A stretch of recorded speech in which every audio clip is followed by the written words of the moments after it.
ప్రధానంగా ఊళ్ళో మీరు ఇచ్చిన హామీలు ఏంటి?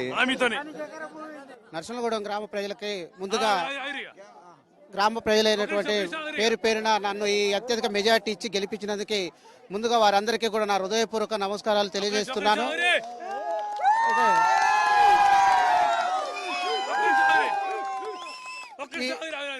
ఈ యొక్క గెలుపు మరి మన అన్న సీనన్న మంత్రివర్యులు గారికి కానుకగా ఈ రోజు ఇవ్వటం జరుగుతూ ఉంది.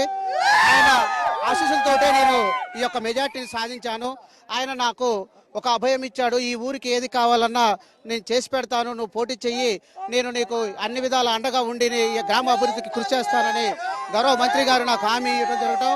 ఆ హామీతో అంతేకాకుండా ఆయన ఎన్నికైనటువంటి మంత్రిగా అయినటువంటి అతి కాలంలోనే 10 సంవత్సరాల మంచి ఇల్లు లేనటువంటి నిరుపేదలకు ఈరోజు 15 ఇల్లు ఇచ్చి ఆల్రెడీ కట్టడం కూడా పూర్తయింది. గృహప్రవేశాలకు సిద్ధంగా ఉన్నారు.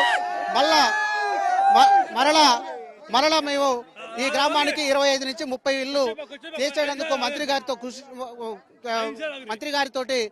మాట్లాడి తీసుకొచ్చేటందుకు ఈ గ్రామ ప్రజలు చేసేటందుకు సర్వకృతి చేస్తానని. వార్డులన్నీ ఎన్ని వార్డులు గెలిచారు? వాళ్ళలో మెజారిటీ ఎలా ఉంది?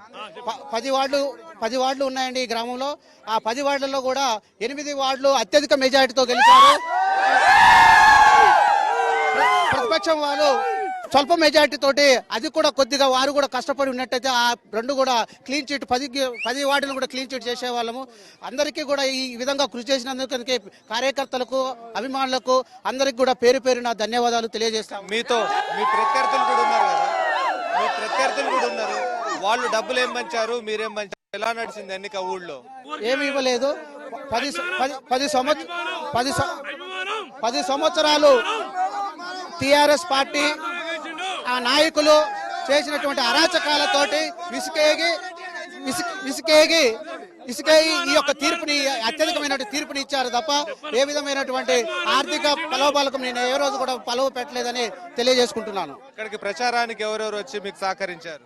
ప్రచారానికి మరి బజ్జూరి వెంకరెడ్డి కావచ్చు, వేముల శ్రీనివాస్ కావచ్చు, అదేవిధంగా డేగల మల్సూరు కావచ్చు, ఇంకా పేర్లు చెప్పదలుకుంటే చాలా మంది ఉన్నారు. ప్రతి ఒక్కరు. మీరు గతంలో ఏమైనా పదవులు అనుభవించారా?